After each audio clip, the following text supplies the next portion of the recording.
শেষ হওয়ার পথে বাংলাদেশের ঘরোয়া ফুটবলের সর্বোচ্চ আসর বাংলাদেশ প্রিমিয়ার লিগ। গত 4 বারের চ্যাম্পিয়ন দল বসুন্ধরা কিংস এবারও শিরোপা জয়ের স্বাদ পেয়েছে। শিরোপা জয়ের পাশাপাশি আন্তর্জাতিক পর্যায়ে বাংলাদেশকে প্রতিনিধিত্ব করার সুযোগ পেয়েছে ক্লাবটি। তবে এশিয়ার ক্লাব ফুটবলের সর্বনিম্ন ক্লাব কম্পিটিশনে বাছাই পর্বে খেলতে পারবে বসুন্ধরা কিংস।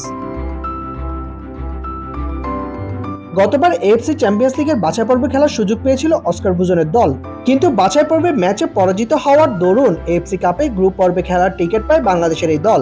তবে ক্লাব কম্পিটিশন ভিন্নভাবে সাজিয়েছে এশিয়া ফুটবলের সর্বোচ্চ নিয়ন্ত্রণ সংস্থা এএফসি। এবার থাকছে না চ্যাম্পিয়ন্স লিগ বা এএফসি কাপ। এএফসি এবারে 3টি ভিন্ন ভিন্ন ক্লাব কম্পিটিশন আয়োজন করতে যাচ্ছে।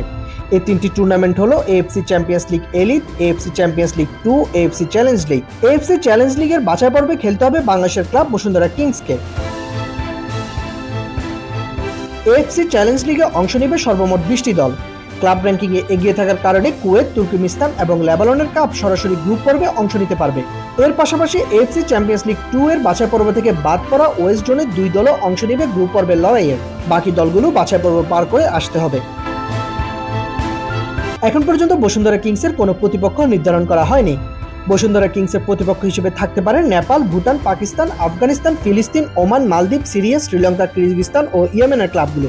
তবে উক্ত দেশের অনেক ক্লাবগুলোরই ক্লাব লাইসেন্স নেই। ক্লাব লাইসেন্সিং এর ঝামেলা এড়িয়ে যেসব ক্লাব বাছাই পর্বে খেলার সুযোগ পাবে তাদের নিয়ে বাছাই পর্বের ফরম্যাট সাজাবে এএফসি। ফরম্যাট এখনো পুরোপুরি চূড়ান্ত না হলেও সম্ভবত সিঙ্গেল লিগ পদ্ধতিতে বাছাই পর্বের ম্যাচগুলো মাঠে গড়াবে। আগামী জুলাই কিংবা আগস্টে মাঠে গড়াতে পারে এএফসি চ্যালেঞ্জ লিগ। সাইদ ইবনে শামস, অফসাইড।